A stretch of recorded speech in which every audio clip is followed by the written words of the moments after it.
আসসালামু আলাইকুম ভিউয়ার্স, আমি কেয়া চৌধুরী। আজকে আমি আপনাদের সাথে আমার অসুস্থতা নিয়ে কিছু বলবো।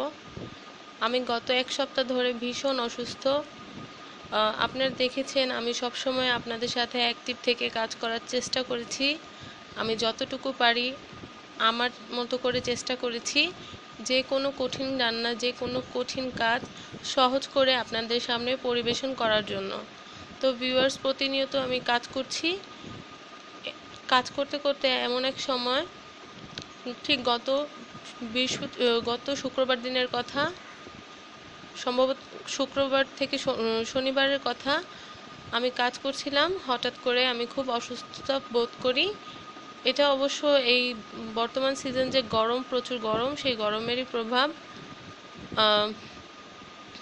আমি হঠাৎ খুব অসুস্থতা বোধ করি। আপনারা অনেকেই দেখেছেন আমি আইস টিটা তৈরি করেছিলাম। সে আইস টি তৈরি করার সময় অনেক অসুস্থতা বোধ করি। এরপরে আস্তে আস্তে অনুভব করি যে আমার জ্বর আসছে। দেন আমি হঠাৎ করে অসুস্থ হয়ে যাই।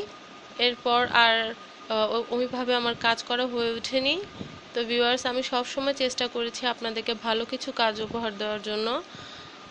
ভিউয়ার্স, আমি অনেক অসুস্থ, আপনারা দেখতে পাচ্ছেন। এই দুটো হাত দিয়ে আমি আপনাদেরকে অনেক মজাদার রান্না এবং রেসিপি তৈরি করে দেখিয়েছি। এখন এই হাতের ভিতরে স্যালাইনের ব্যাগ লাগানো, এটা অত্যন্ত দুঃখজনক এবং কষ্টের। তো ভিউয়ার্স, আপনারা যারা আমার শুভাকাঙ্ক্ষী আছেন, আপনারা সবাই জানেন যে এখন আমার 2000 সাবস্ক্রাইবার আছে খুব অল্প সময়ে। তো ভিউয়ার্স, আমার এই 2000 সাবস্ক্রাইবার ছাড়াও যে আমার 3 লাখের উপরে ভিউয়ার্স আছেন, আপনাদের কাছে আমি অন্তরে অন্তঃস্থ থেকে দোয়া চাইছি। আপনারা আমার জন্য অনেক দোয়া করবেন যেন আমি খুব সহজে আল্লাহর রহমতে সুস্থ হয়ে উঠি এবং আমি আমার পরিবারে এবং আমার যে চ্যানেলের কাজে আমি ফিরে যেতে পারি। তো ভিউয়ার্স, এতটুকুই আপনাদের কাছে কামনা করছি। দোয়া করবেন।